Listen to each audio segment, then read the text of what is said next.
Buenos días, gracias por acompañarnos. Iniciamos la segunda emisión de su noticiero de la comunidad con una imagen en vivo del Parque Central de la parroquia de Tumbaco. Fue fundado en 1670 durante las épocas precolombina y de la colonia. Tumbaco fue un centro de intercambio entre la sierra y el oriente y fue el paso obligado para comerciantes y visitantes. Tumbaco tiene un clima cálido, seco, que lo convierte en un lugar accesible para el cultivo de maíz, frijol y diversas frutas. Con estas imágenes de esta parroquia, como vemos cielos nublados prácticamente en todo el territorio, les damos la bienvenida a la segunda emisión del noticiero de la comunidad. Buenos días. Gracias por acompañarnos. Revisamos los titulares. El caso David Romo toma un nuevo giro con la decisión de un tribunal de declararlo nulo todo lo actuado desde 2015. El tribunal indicó que hubo responsabilidad del Estado en la desaparición del joven David Romo. Y la cadena de sismos registrada en la capital en los últimos días podría continuar y no se descarta que tengan relación con la actividad del volcán Huayllapichincha. Para conocer más sobre los riesgos en la capital a lo que nos enfrentamos, estará con nosotros el ingeniero Hugo Yepes. Y la Agencia Nacional de Tránsito inició la recepción de solicitudes para el bloqueo de vehículos por multas. Los usuarios denuncian que el trámite les toma alrededor de 4 horas.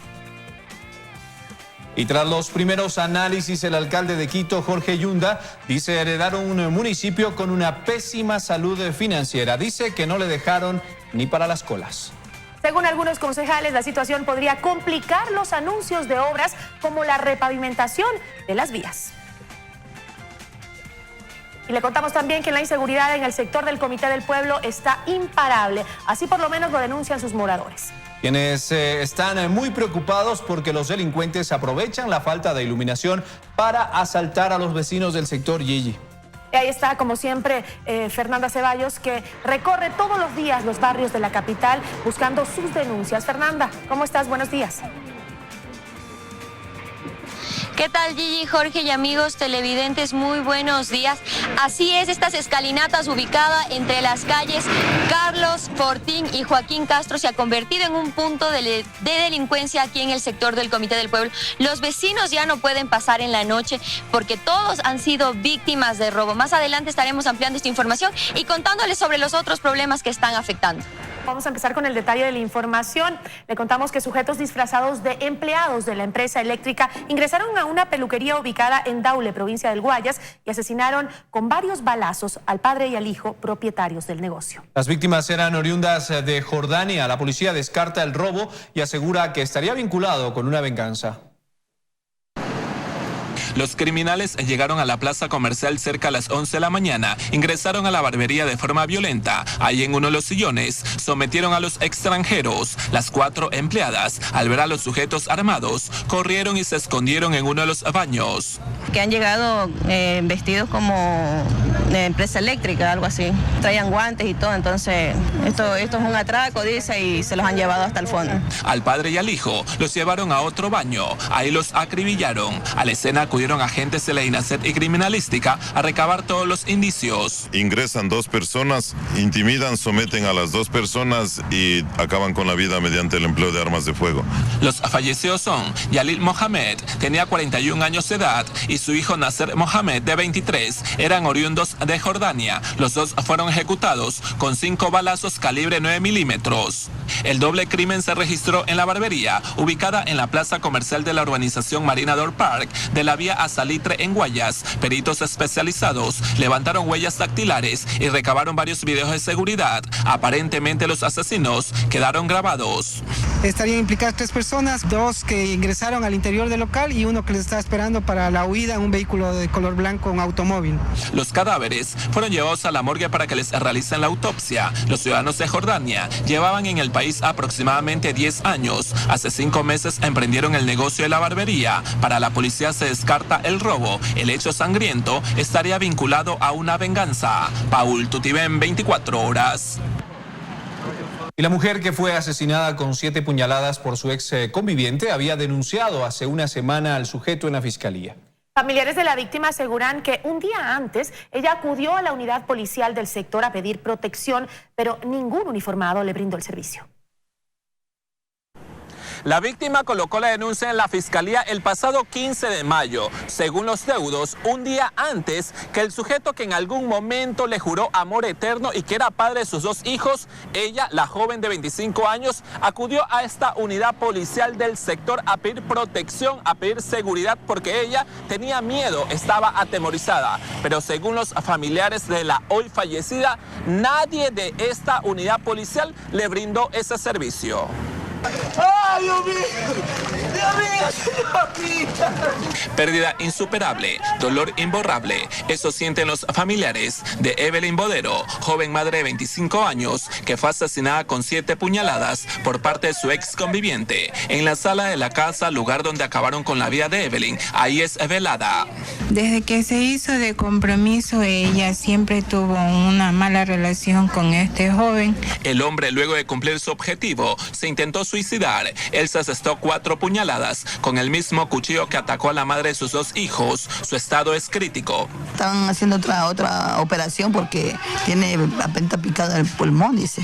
Jimmy Moreira atacó a su expareja frente a la bebé de 2 años que ambos procrearon. La criatura entró a un tratamiento psicológico. La madre de la fallecida vino desde Esmeraldas. Ella indicó que su hija desde los 15 años fue pareja del sujeto que la mató. Siempre la golpeaba, convirtiéndola en sumisa. De ahí salió embarazada y lo único que recibió fue violencia tanto de parte de la familia de él como de él. Cansada de los maltratos, Evelyn, quien trabajaba como coordinadora de CEPAN y ayudaba a víctimas de violencia, colocó la denuncia el pasado 15 de mayo en contra de su ex marido. En el escrito detalló todo lo que vivió. Por eso ella estaba confiada porque supuestamente le habían dado las medidas de amparo, pero qué decepción. La joven madre se separó. Su expareja no soportó la separación y la amenazaba constantemente. En los últimos días le envió mensajes de texto indicándole lo que iba a hacer. Sí, el teléfono lo tiene la policía, ella lo llevó. El mensaje decía que él la iba a matar. De hecho, mi nieto también sabía porque leyó el mensaje. Y ayer cuando sucedió, mi nieto vino y ya sabía que el papá había hecho eso porque ya habían leído el mensaje. Un día antes que sea asesinada, ella acudió a la unidad policial de la Flor de Bastión a pedir protección, pero según los deudos, no recibió ese servicio por parte de los uniformados. Y mi hija hasta las 10 de la noche del día anterior en el UPC de aquí, de este sector, pidiendo ayuda con su boleta y nadie me le pudo dar ayuda. El jefe de la policía de ese distrito recalcó que la denuncia existe y que además iniciarán la respectiva investigación interna para determinar si los policías de turno no le brindaron seguridad a la hoy víctima de femicidio. Con la denuncia nosotros tenemos que realizar la investigación pertinente para darle la sanción si es que ha omitido algún procedimiento legal. No vamos a estar tapando ningún tipo de anomalía. María Elisa Bodero recalcó de qué sirve poner una denuncia en la fiscalía si solo se queda en eso, en denuncia. No sirve, eso lo único que provoca es más femicidio, más muerte, porque una vez que estos delincuentes se dan cuenta que los han denunciado, lo único que hacen es proceder a matarlas, entonces no hay ninguna ley que respalde. En medio del dolor, los familiares de la joven fallecida con distintas organizaciones van a realizar un plantón contra la violencia hacia las mujeres. El plantón será hoy a las 5 de la tarde en la Plaza San Francisco, en pleno centro de Guayaquil. El caso David Romo toma un nuevo giro con la decisión de un tribunal que declaró nulo todo lo actuado desde 2015. La Corte Provincial de Pichincha además indicó que hubo responsabilidad del Estado en su desaparición. Jueces, fiscales y policías volverán a ser investigados.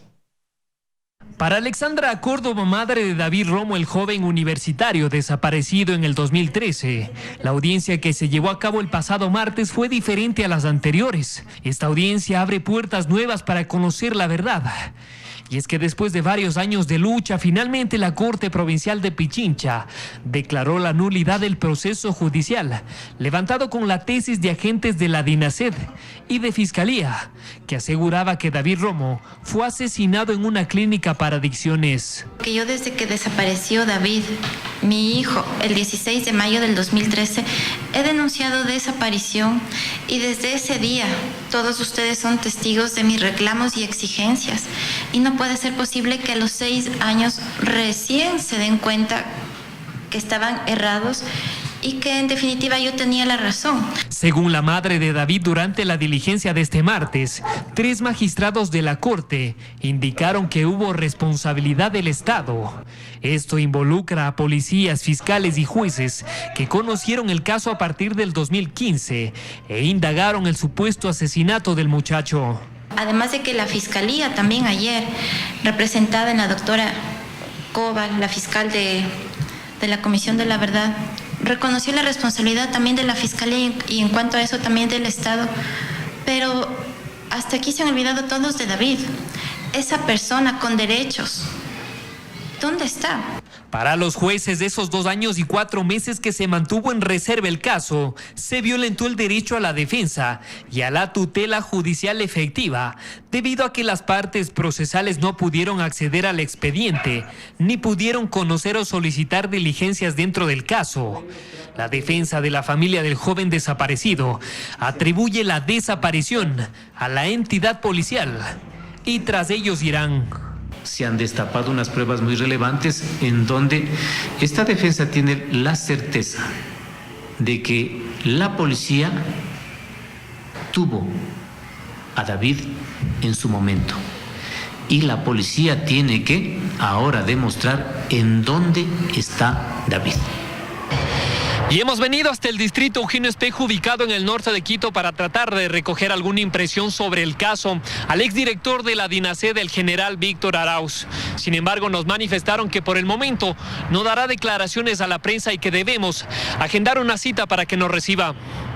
En Quito, Paul Coello, 24 horas.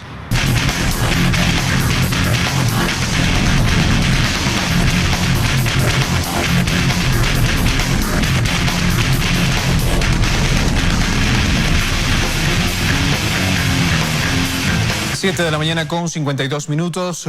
18 sismos se han registrado hasta el cierre del reportaje que presentamos a continuación en Quito. Las autoridades del Instituto Geofísico aseguran que no descartan su relación con una posible actividad volcánica del Guagua Pichincha. Un total de 18 sismos registró ayer en Quito el Instituto Geofísico de la Escuela Politécnica Nacional. 6 de ellos fueron sentidos por la ciudadanía, que iniciaron a las 13:30 de ayer y terminaron a las 22 horas.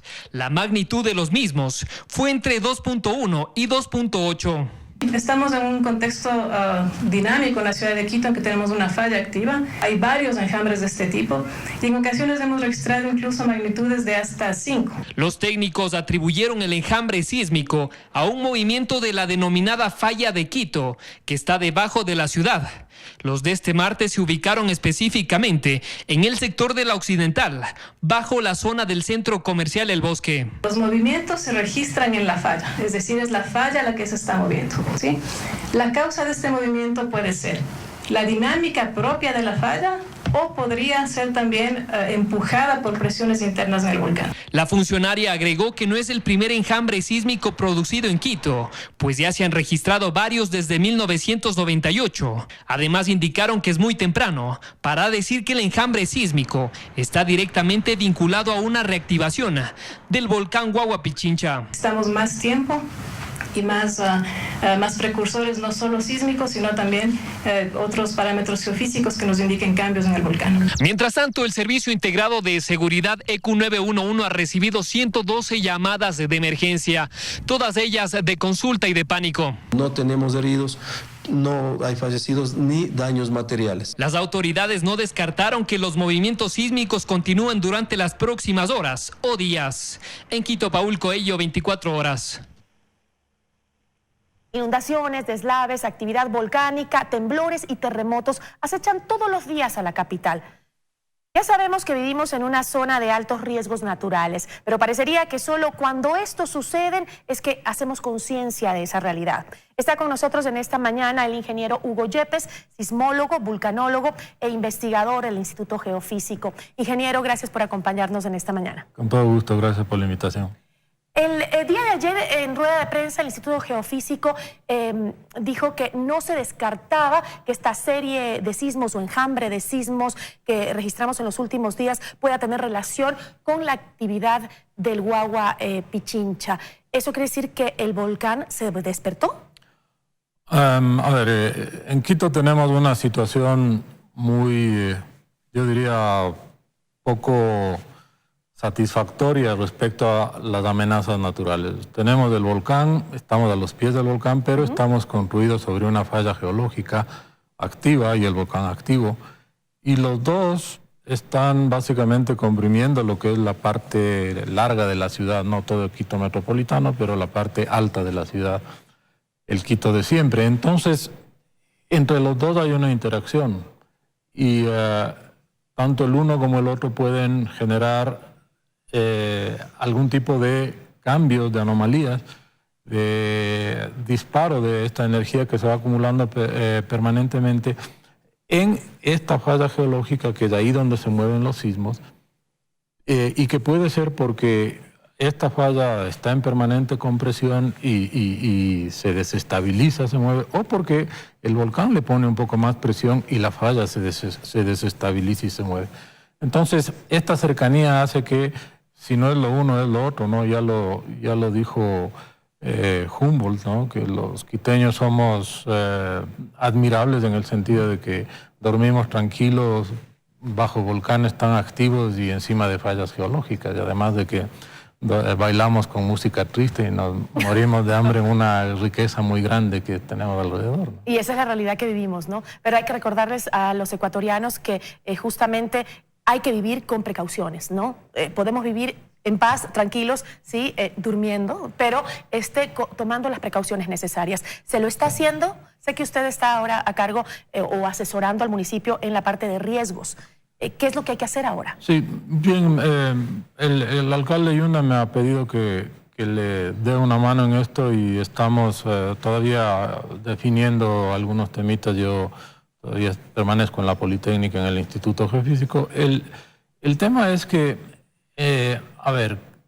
hemos construido esta ciudad de una manera muy poco consciente frente a este entorno que hemos explicado, ¿no? Porque, en primer lugar, no es solo el Pichincha, sino que fundamentalmente es el Cotopaxi, que es un volcán muchísimo más peligroso. Quito metropolitano está sobre terrenos del volcán Cotopaxi. Sus vecinos están también, o sea, quienes viven en Rumiñahui, pero son parte de este conurbano del distrito metropolitano. Y hemos ocupado los terrenos del volcán, hemos construido sin conciencia sísmica, de tal manera que hace que Quito sí tenga un nivel de riesgo muy alto. Y este riesgo es básicamente la conjunción de dos factores. El peligro, es decir, que hay un temblor fuerte, un terremoto, que haya una erupción con lahares, que haya una erupción con cenizas, como el Pichincha. Componente 1, pero el componente 2 es la vulnerabilidad. ¿Qué tan bien hemos hecho las cosas? ¿Qué tan bien hemos planificado el territorio para construir las ciudades en zonas no propensas a estos eventos que no se repiten en el término de una generación, sino que se repiten en el término de 100, 200, 300 años y que salen de nuestro imaginario diario? Y por otro lado hemos construido una ciudad muy vulnerable que se la puede apreciar y se la puede ver desde una comparación. Acabamos de pasar un terremoto en el año 2016 con efectos muy malos, muy desalentadores respecto a la construcción en las ciudades de la costa, en Puerto Viejo, en Manta, en Bahía, en el propio Pedernales. Lo que ha fallado ahí es la construcción formal, no solo la informal, y entonces Quito tiene una construcción informal que ha sido siempre un tema por lo menos de conversación, de mención, no tanto de preocupación, porque no ha habido acciones de que tenemos 60, 70% de informalidad. Pero resulta que a la luz de estos efectos, lo formal también parece informal porque no funciona bien. Entonces, no solo eso, sino que estamos proyectando una ciudad de altura, una ciudad de 30, 40 pisos, y una ciudad de 30, 40 pisos sobre una falla geológica muy activa tiene que ser muy bien pensada. Y todo esto es todavía un déficit que tenemos como ciudad y como concepciones para establecer primero buenos diagnósticos y luego qué son las cosas fundamentales por las que se debería empezar, ¿no?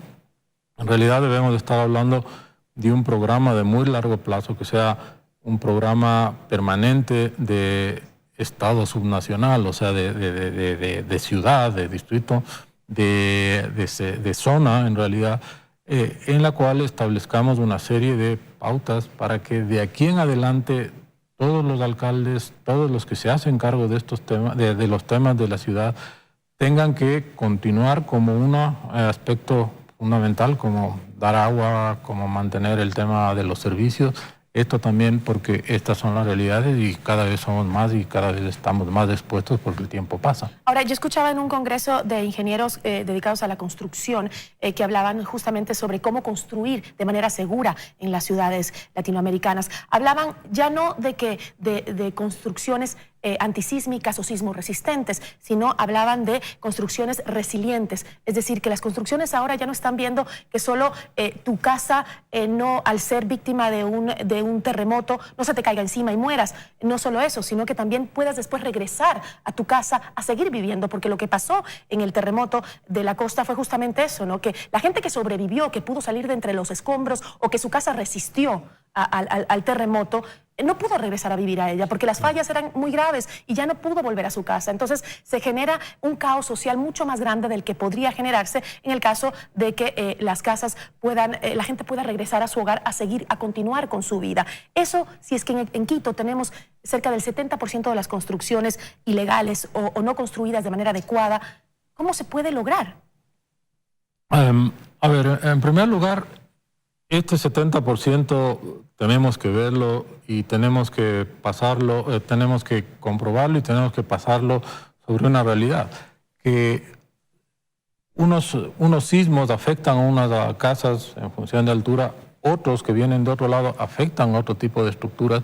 Entonces, no sabemos si son el 90% o son el 50%, pero hay una cantidad extremadamente grande de estructuras que tienen la posibilidad de no funcionar bien durante los terremotos. Yo hago mención de Puerto Viejo porque es lo único que se ha cuantificado hasta ahora del efecto del terremoto. Y ahí las cifras más bien nos dicen otra cosa, ¿no? Nos dicen que Puerto Viejo es una ciudad estándar en el Ecuador, no es ni más rica ni más pobre que otras, es una ciudad intermedia, pero es una ciudad en la cual la práctica de la construcción es similar. Son ingenieros de Manabí, de Guayas, de Pichincha, los que construyen allá con las prácticas, los materiales y un código de construcción general. Los edificios de más de 5 o más pisos en Puerto Viejo tuvieron un daño, un colapso del 20%. Las casas informales de la periferia del 2%. Entonces, se dañaron 10 veces más los edificios altos y por eso es la preocupación que luego de hacer el deber, es decir, los estudios necesarios, la cuantificación, sale ahí. Entonces, claro, es muy bueno el concepto de una estructura resiliente, alta o baja, porque básicamente, en otras palabras, si es que viene el temblor, se mueve muy fuerte, yo salgo, se caen los cuadros, pero mi estructura está bien, yo vuelvo a la casa, limpio, cambio las ventanas, pero si se rompieron las columnas, si se colapsó todos los 10 pisos como pancakes, obviamente que perdí todo lo que seguramente había ahorrado toda la vida y que está ahí y que tampoco está asegurado porque tampoco hay esa práctica. Entonces, esas son realidades que tienen que todavía cuantificarse de mejor manera y que sobre todo tienen que pasar por un tema que a mí me parece que a nivel de la ingeniería civil y de los responsables de la construcción desde el sector privado, pero sobre todo o también conjuntamente quienes tienen responsabilidad sobre la vivienda, que es el MIDUBI, tienen que tener esta conciencia de que no solo es el código que va a hacer que haya construcciones mejores, sino que para el caso de Quito, ¿qué hacemos con los 900,000 predios que ya tenemos? ¿Qué hacemos? Yo pregunté primero. porque no hay la respuesta, ¿no? Es decir, si es que no empezamos este rato a decir, bueno, a ver, resulta que las casas de un piso de estas características de adobe o construidas en esta década son las más vulnerables, empecemos por ahí reforzándolas, pero tengamos un diagnóstico, tengamos algún... ¿Esa será su propuesta en el municipio? Esa es una propuesta para la ciudad, en realidad, aprovechando la invitación del alcalde Yunda, ¿no? Pero el decir establecer este programa de largo plazo que nos permita, ojalá en una generación, en 2 generaciones, regresar a ver a la ciudad y decir, esta es una ciudad mucho más segura. Este rato, esta ciudad no es segura en términos de su vulnerabilidad frente a los sismos potenciales que tenemos aquí, porque esa es la otra cosa. Son muy pocas las capitales del mundo y en general las ciudades del mundo que están construidas directamente sobre la falla geológica, ¿no? Unas están a 20, 30, 50 kilómetros. ¿Nosotros estamos construidos directamente sobre la falla geológica? Nuestro Quito tradicional de 2.850 metros de altura con el Pichincha al occidente y las colinas hacia el oriente, es básicamente el resultado de una falla inversa, ¿no? Que es que se está empujando todo, se está deformando todo, y a través de la falla de Quito, Quito sube, ¿no? Y va subiendo y ha ganado 400 metros sobre el nivel del Valle de los Chillos. Por eso bajamos a Sangolquí, por eso bajamos a Tumbaco, porque estamos descendiendo la falla, por eso bajamos a Calderón, para irnos a Loa, bajamos la rampa de la falla. Entonces, esto se va acumulando de manera permanente porque la placa de Nazca le empuja a la placa sudamericana resiste, y eso ha sucedido en los últimos millones de años a la velocidad que nos crecen las uñas. Entonces parece que no pasa nada, son 2, 5 centímetros, de los cuales se transfieren 5 milímetros a la falla de Quito. Pero si dejamos pasar 1000 años o dejamos pasar 500 años, que es la historia de la ciudad, ya tenemos una energía acumulada importante. Entonces, en la ecuación del riesgo, la amenaza está ahí y la vulnerabilidad la hemos construido 500 años. Y entonces es el momento... Es altísimo. Pero mucha gente dice, o se escucha siempre cuando suceden episodios como los que hemos vivido en los últimos días, esta serie de sismos, que eso es bueno porque la falla estaría desprendiendo energía, el que existan estos pequeños sismos acumulados y que estemos viviendo pues estos movimientos, hace que desfogue energía la gran falla y evite un posible terremoto más fuerte. ¿Eso es cierto o no es cierto? No, no es así, ¿no? Los terremotos que son peligrosos tienen magnitudes, por esta cercanía, de 5.5 para arriba, de 5.3 ya producen daños como el del 2014. Entonces, para tener una liberación de una energía de 6, que sería un terremoto mediano, pero ya con consecuencias importantes para la ciudad, deberíamos tener unos 30.000 de los terremotos de magnitud entre 2 y 3, que fueron los que sentimos el martes pasado. Entonces, estos no son nada más que pequeños recordatorios que esto es una falla activa y que ese movimiento puede estar disparado por la propia falla o por presiones de un volcán activo que está generando un pequeño movimiento interno y unos fluidos que están alterando el pequeño y muy sutil equilibrio que hay en esa falla geológica. Entonces, el que sintamos estos sismos no nos libera la energía. Para que se libere la energía en un segmento de falla necesitamos un terremoto 7-8 como el del 2016 y ahora ya podemos hablar de eso y con ese tipo de efectos, ¿no? Mientras tanto, son nada más recordatorios de que aquí hay acumulación de energía, hay deformación y hay la posibilidad de tener este tipo de eventos de manera periódica. Ahora, con ese nivel de riesgo en el que vivimos y con esa vulnerabilidad en la que estamos, ¿cuáles serían las acciones inminentes que tenemos que tomar como ciudadanos y como autoridades también? O sea, hacer una campaña permanente, el saber cuáles son nuestros sitios seguros. Creo que nos olvidamos mucho de esto cuando el tiempo pasa. Usted dice, pasa el tiempo, pero seguimos viviendo en esta zona de riesgo. Sí. Bueno, lastimosamente ha habido un enfoque hacia lo que son preparativos y respuesta, nada. Lo que acaba de mencionar, ¿no? Hacia dónde vamos, cuál es un sitio seguro. Pero si es que la casa se cayó, llegamos al sitio seguro, igual nuestros medios de vida se perdieron, nuestros ahorros se perdieron. Y eventualmente y posiblemente alguien que conozcamos también perdió la vida ahí. Y es precisamente eso es lo que tenemos que hacer, ¿no? Empezar a definir si es que estas estructuras en las que vivimos son buenas o malas. Y entonces hay dos visiones, una futura, entonces vamos a hacer ya edificios de 40 pisos que estén bien hechos, que tengan estándares internacionales, no nacionales. Que lo que se haga de 1 o 2 pisos también esté bien hecho. Pero ¿qué hacemos con lo anterior? Entonces tenemos dos mundos diferentes en realidad. Y claro, ¿qué es lo que también nos muestra el terremoto, ¿no? Y que esa es la preocupación central y mayor, ¿no? Toda la línea, toda la cadena de la industria de la construcción tiene problemas, tiene falencias, ¿no? Los materiales de la construcción fueron en parte, una parte específica responsable de los daños.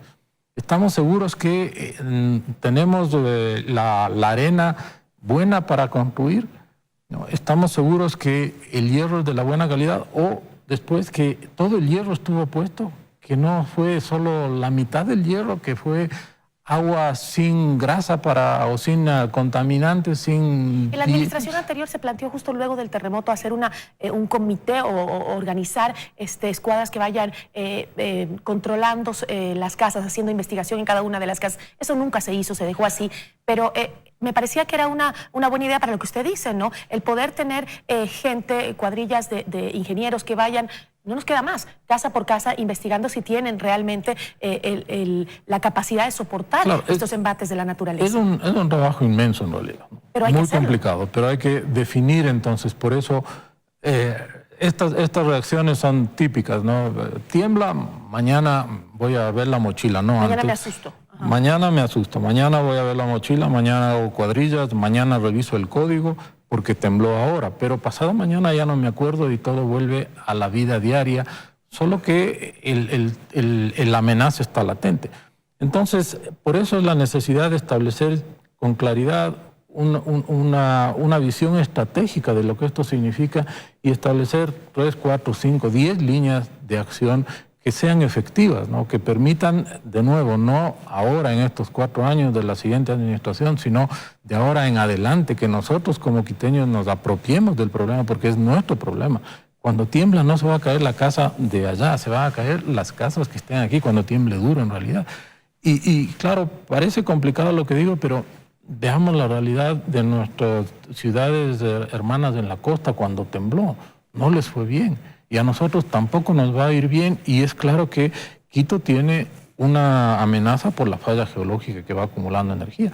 Entonces, ¿cuáles son las acciones fundamentales? Tenemos que establecerlas y tenemos que pensarlas y tenemos que poder realizarlas, iniciarlas, pero generar un compromiso, generar una conciencia que haga que nosotros elijamos al alcalde por sus promesas de agua, de la cancha, etcétera, y de la gestión sobre este u otros fenómenos naturales, sobre otros problemas que tiene la ciudad.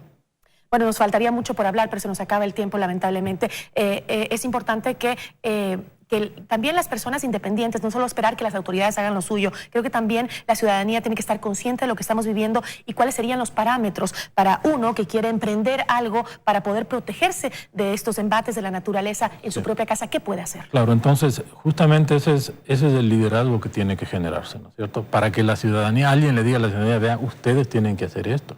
Este rato, ¿cuál es el mensaje, no? Ponga la mochila y vaya hacia el sitio seguro.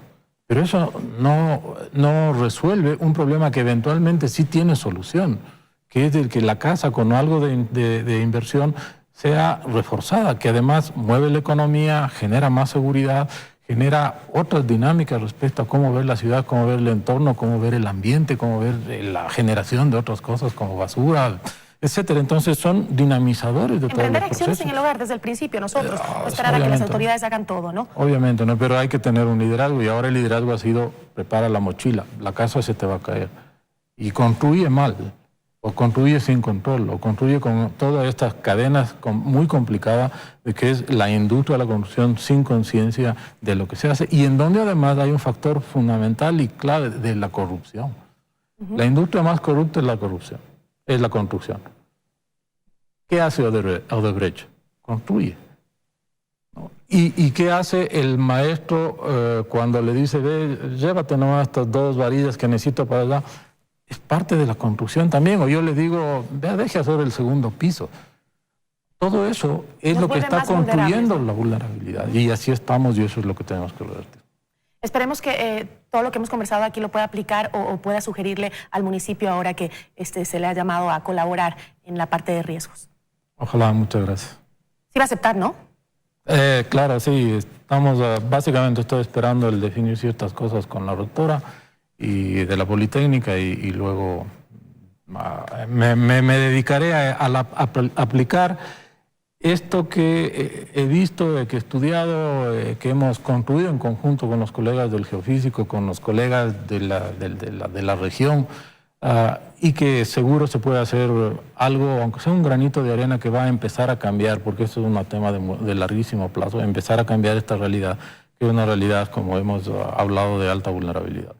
Bueno, nosotros estaremos ahí para ayudar a difundir justamente estas precauciones que debemos tener y el apoyo que se le debe dar al trabajo por mejorar la seguridad ante los riesgos que vivimos en la ciudad, y a los ciudadanos también a colaborar y a ponernos atentos y no olvidarnos que vivimos en esta zona tan vulnerable del país y del mundo, ¿no? Llenos de riesgos naturales. Vamos a hacer una pausa y enseguida volvemos con más información. Muchísimas gracias. Seguimos informando en 24 horas. La Agencia Nacional de Tránsito inició la recepción de las solicitudes para bloqueo de vehículos por multas. El trámite, según los usuarios, tomó alrededor de 4 horas. Decenas de personas acudieron desde muy temprano a la Agencia Nacional de Tránsito para realizar el trámite que permite el bloqueo de vehículos cuya compra-venta no ha sido legalizada. Es el caso de Miriam Quillupangui, quien vendió su vehículo en 2004 y la persona que lo compró nunca hizo la transferencia de dominio. Aunque yo ya le vendí, más o menos la deuda está de 1.500. Nos dicen que llenemos un formulario, que hagamos una declaración notarizada y de ahí nos bloquean para que los valores le quiten a mi esposo, que es el dueño del carro, y quede solo a la placa.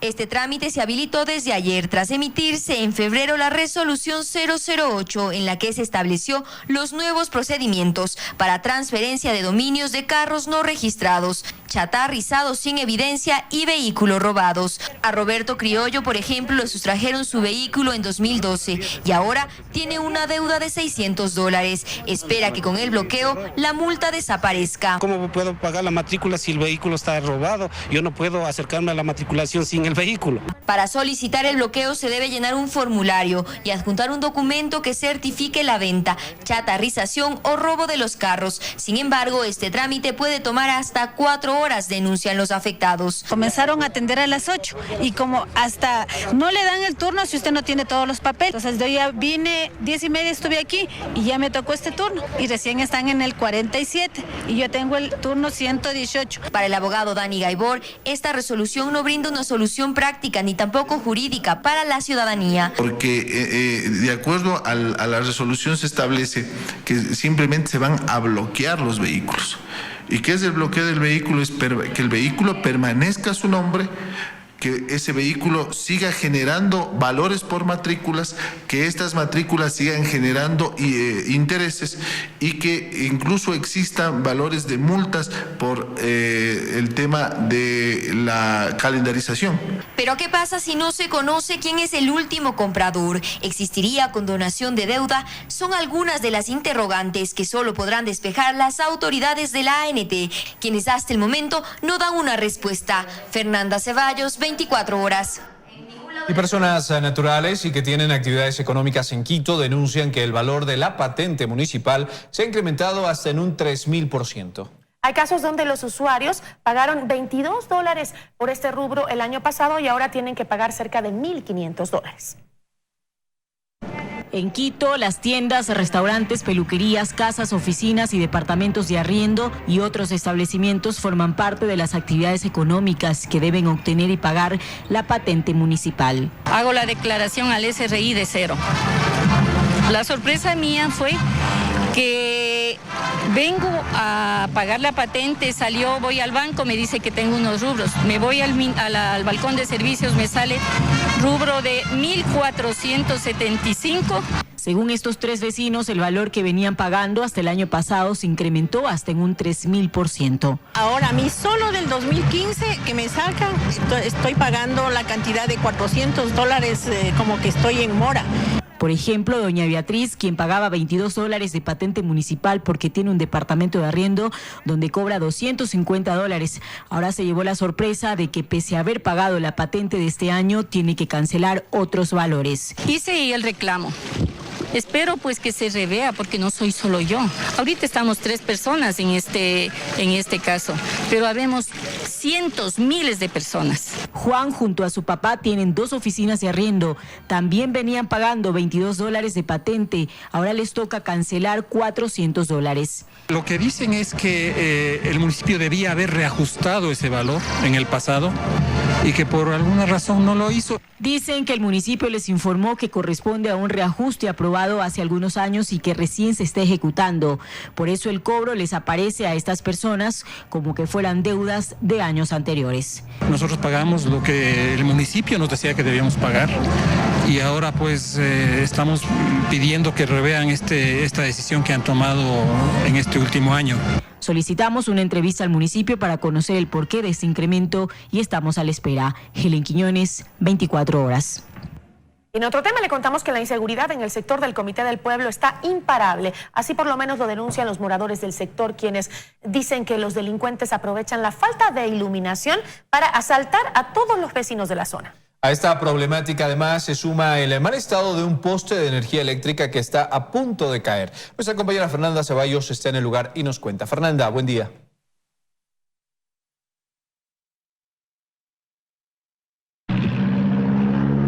Muchas gracias, compañeros y amigos televidentes. Así es, este es el poste que está a punto de caerse aquí en la calle Joaquín Castro, en el Comité del Pueblo, en el norte de la capital. Los vecinos están realmente inquietos, preocupados, pues con los temblores que se han registrado en los últimos días, temen que este poste termine no solo con esta vivienda, sino con todas las de esta escalinata, porque están conectados. Ya han hecho el reporte a las autoridades, vinieron, hicieron una inspección, sin embargo no les han dado una respuesta positiva. El día 26 de abril hicimos la denuncia, vinieron a inspeccionar, nos dijeron que no podían cambiar el alumbrado porque primero tenían que arreglar el poste. Ha pasado los días y no han venido a dar solución. Ya que hablamos con un ingeniero, pero él dijo que tenía obras por delante y que eso tiene que esperar, pero está sosteniendo la pared, está sosteniendo el poste y está a punto de colapsar. Perfecto, muchísimas gracias. Y esto también está afectando en la seguridad del sector porque la falta de luminaria hace que estas escalinatas luzcan en la noche totalmente oscuras. Y esto aprovechan los antisociales de la zona, que esperan especialmente a los adolescentes y estudiantes universitarios para robarles. La delincuencia aquí campea, todos los días hay delincuencia, entonces de manera concreta que las autoridades se acerquen. La señorita dice que sea muy puntual en las cosas, que se acerquen y por lo menos miren la delincuencia que existe aquí, que miren, eso es lo que quiero. Perfecto, los antisociales aprovecharían estos escombros que hay aquí para esconderse y esperar a los estudiantes que suban estas gradas y ahí tomarlos, como fue tu caso. Sí, en mi caso yo vine llegando en la noche y varias personas de la esquina, como este poste sabe estar oscuro, me vinieron a asaltar al ingreso de la vivienda con un arma blanca. Fueron unas 3 personas. Perfecto, muchas gracias. Lo que piden los vecinos del sector es que exista más patrullaje en esta zona porque ya no pueden vivir así, están desesperados. Son varios los temas que les preocupan, el poste, la seguridad y también la basura que no se recolecta de forma adecuada y los días ya establecidos. Invitamos a la ciudadanía a continuar enviándonos sus denuncias a nuestras líneas de contacto de primera mano @teleamazonas.com, nuestro Twitter @24horasuyo y nuestro número de WhatsApp solo para mensajes, el 0994-891343. Regresamos con ustedes, estudios. Buenos días.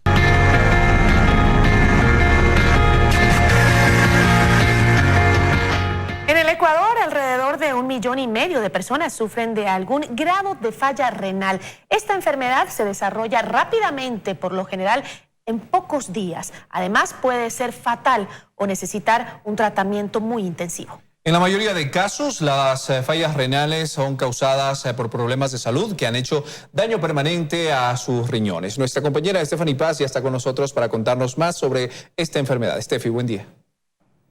Así es, ¿qué tal Gigi, Jorge, amigos? Muy buenos días. La diabetes y la hipertensión son las dos causas más frecuentes que ocasionan un fallo renal. Es importante diferenciar la enfermedad renal crónica, que con tratamiento puede incluso ser reversible, de la insuficiencia renal aguda, que quiere decir que el paciente ya necesita de alguna terapia de reemplazo renal, es decir, trasplante o diálisis. En el siguiente reportaje les contamos más sobre esta enfermedad. Tenía vómito, tenía erupción en la piel y ya no me sentía nada bien durante 15 días. Hace 23 años Margarita fue diagnosticada con insuficiencia renal. Desde entonces ha pasado por una serie de tratamientos, desde la hemodiálisis, el trasplante y ahora la diálisis peritoneal. Un año de hemodiálisis, luego trasplante 8 años, que lamentablemente rechacé. Luego 12 años en hemodiálisis nuevamente. La insuficiencia renal aguda ocurre cuando los riñones pierden la capacidad de filtrar los desechos de la sangre, y cuando pasa esto puede acumular niveles nocivos de elementos dañinos, y esto a su vez llevar a un desequilibrio de la composición química de la sangre. Por los riñones podemos tener la diuresis, manejar la cantidad de líquido que tenemos en nuestro organismo, podemos intercambiar las toxinas y eliminar las toxinas que tenemos en nuestro organismo. Algunos de los signos y síntomas de la insuficiencia renal son disminución del volumen de orina excretado, retención de líquido que causa hinchazón en las piernas, los tobillos o los pies, falta de aire, fatiga, náuseas, debilidad, ritmo cardíaco irregular y dolor u opresión en el pecho. Asimismo, algunas de las causas de esta enfermedad incluyen alguna patología que reduce el flujo normal de la sangre hacia los riñones, una lesión directa, una enfermedad autoinmune, patologías genéticas, el taponamiento de los uréteres o los problemas de vías urinarias. Principalmente las enfermedades que dañan el riñón son la diabetes, la hipertensión, y hay otra serie de enfermedades que no son tan conocidas, que son las glomerulopatías, enfermedades propiamente de las células del riñón. A veces la insuficiencia renal aguda no provoca signos ni síntomas. Sin embargo, un diagnóstico temprano puede ayudar a evitar que la enfermedad empeore. En Ecuador se estima que alrededor de 1.500.000 personas tienen algún grado de compromiso renal. Desde hace un año, Margarita inició con la diálisis peritoneal, la misma que tiene como ventaja que se la pueda realizar todas las noches ella misma en casa, algo que permitió que pueda realizar su vida completamente normal. Stephanie Paz, 24 horas. Hay que informarse bien para poder cuidarse y protegerse de estas afecciones. ¿Cuál es la diferencia entre la hemodiálisis y la diálisis peritoneal? Bueno, la hemodiálisis es el tratamiento en el que una máquina se encarga de filtrar la sangre y la devuelve al cuerpo. Este proceso se debe realizar en una clínica 3 veces por semana. En cambio, la diálisis peritoneal es un tratamiento en el que se aprovecha la membrana del peritoneo para que ingrese un líquido al cuerpo, que es el que lo va a limpiar, por así decirlo, de las toxinas. Este procedimiento se realiza el propio paciente en casa, pero todas las noches. Bueno, es interesante porque el tema de la diálisis, de ir 3 veces a la semana y por horas estar ahí conectado a una máquina, es súper doloroso para los pacientes. Quienes hemos tenido familia con problemas renales, conocemos de eso y es realmente muy doloroso. Pero la función es la misma entonces de los dos. Es exactamente lo mismo.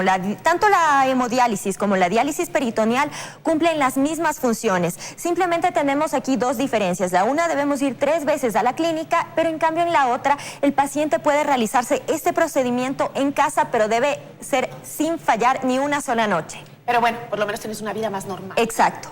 Bueno, es importante saber, y seguramente ustedes se están preguntando en casa, si hay alguna forma de prevenir el fallo renal. Steffi.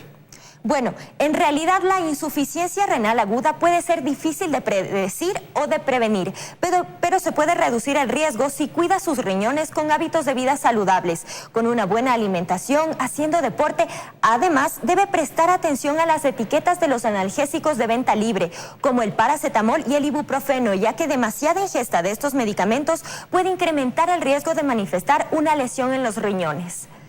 Bueno, hay que recordar que estar bien informado siempre ayuda a mantenernos con buena salud. Conocer cuáles son las enfermedades, de qué se tratan, cuáles son las posibles curas. Y aquí contigo, pues, Steffi, les damos una buena alternativa. Y no automedicarse, que es súper importante también, porque si es que nos automedicamos, podemos definitivamente hacer que la enfermedad se esconda por un tiempito y los médicos no van a poder determinar qué exactamente tenemos. Genial, Gracias. muchísimas gracias, Steffi, como siempre, por traernos información en nuestro segmento de Salud Vive Bien. Pero ahora queremos invitarte a ver una nota bastante positiva. El conferencista internacional Rafa Reyes llegó esta semana al país para brindar charlas motivacionales a personas con discapacidad y a la ciudadanía en general. Veamos. Él es Rafa Reyes Velasco, ingeniero biomédico, músico, conferencista y empresario. Es originario de Bucaramanga, Colombia, y radica en Ciudad de México desde sus 2 años de edad. Rafa, como lo llama todo el mundo, tiene una pequeña gran particularidad. Nació sin brazos y sin piernas. Mi madre tuvo un accidente automovilístico. Ella queda desmayada con muchas heridas de gravedad. Y en el afán de salvarle la vida a los médicos, no sabían que estaba embarazada. No se le notaba. Entonces le toman radiografías y se cree que las radiografías fueron las que afectaron el desarrollo de mis brazos y mis piernas. Lo impresionante de la historia de Rafa es que su discapacidad no le ha impedido en ningún momento alcanzar sus objetivos. Cursó toda su educación en escuelas regulares, estudió ingeniería biomédica y aprendió a tocar un instrumento musical en Toronto, Canadá.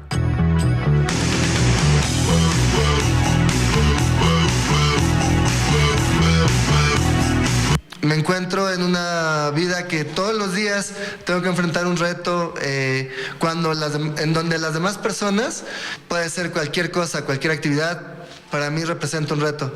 Claro que eso, si lo vemos desde un punto de vista de actitud positiva, para mí es una manera todos los días de salir de mi zona de confort y enfrentarme a algo nuevo. Usa una patineta como medio de transporte y maneja una camioneta adaptada con un dispositivo que él mismo ayudó a diseñar. Actualmente Rafa imparte charlas motivacionales por el mundo a todas las personas que atraviesan por malos momentos o que simplemente lo admiran. Que hay muchos retos en la vida, se tenga o no se tenga alguna condición, todas las vidas de todos los seres humanos hay un reto que se tiene que superar. La capital tiene la oportunidad de verlo este jueves en un conocido hotel de la capital, donde estará impartiendo sus conocimientos y experiencias, además de un pequeño stand-up comedy que realiza. Que tengo miedo de ir a la barbería porque la última vez que fui a una barbería les dije que sin patillas y mira cómo me dejaron, ¿no? En Quito, Paul Coello, 24 horas. 8 de la mañana con 55 minutos y vamos a cerrar ya el noticiero de la comunidad con música. Hoy nos acompaña Ángel Amosa, tenor argentino que se presentará hoy en el auditorio de la Alianza Francesa con lo mejor del tango. Ángel, bienvenido, ¿cómo estás? Bienvenido a Quito. Bárbaro, sé que estás entre Buenos Aires y Buenos Quito. Aires, mi ciudad de La Plata y Quito. Estamos ahí viniendo, así que... ¿Cuántos años dedicado a la música? Desde chiquito, de los 12 años ya dedicado, después obviamente estudiando en el Teatro Colón de Buenos Aires, dedicándome más a la lírica, pero bueno, también el tango es una pasión, así que dándole al tango con todo. Cuéntanos un poco sobre este evento que se va a dar en la Alianza Francesa. Mira, el evento va a ser hoy obviamente a las 7:30 de la tarde en la Alianza Francesa, en el Auditorium. Vamos a estar acompañados por bandoneón, trajimos un bandoneón de Argentina, así que piano en vivo, bandoneón y contrabajo. Con lo mejor del tango de Carlos Gardel, de Piazzolla, que mucho acá nos interpreta y a la gente le gusta mucho, así que vamos a estar haciendo todos los tangos más conocidos que la gente quiere escuchar. ¿A partir de qué hora? 7:30 de la tarde. Perfecto. Así que si pueden estar un poquito antes, porque gracias a Dios ya me dijeron que están casi todos vendidos, así que si pueden estar un poquito antes para... Bueno, pero quedarán 2 espacios todavía. Seguramente. Ustedes están invitados, para obviamente. Yo, que vayamos a bailar tango. Ustedes vienen conmigo arriba del escenario y bailan mientras yo canto. Eso hacemos. Ok, perfecto. Bárbaro. Entonces, bienvenido al noticiero de la comunidad. Muchísimas gracias. Te escuchamos. Gracias, muchas gracias.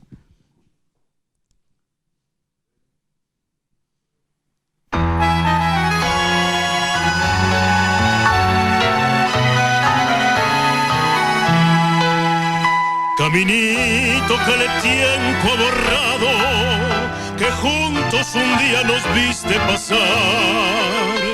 He venido por última vez, he venido a contarte mi mal. Caminito que entonces estabas bordeado de trébol y juntos en flor una sombra, ya pronto serás una sombra lo mismo que yo.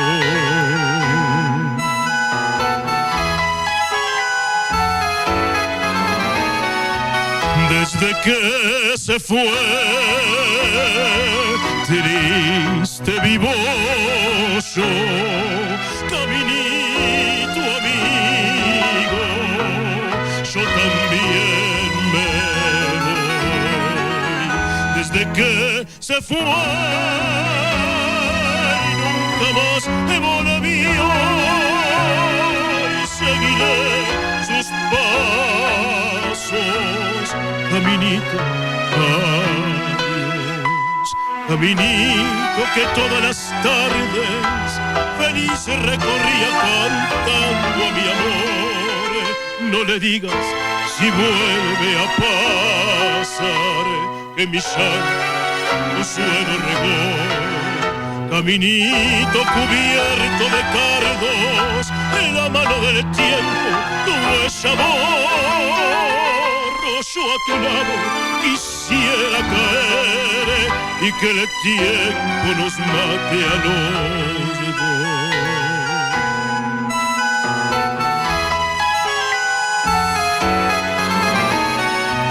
Desde que se fue, triste vivo yo, caminito amigo, yo también me voy. Desde que se fue y nunca más he volvido y seguiré sus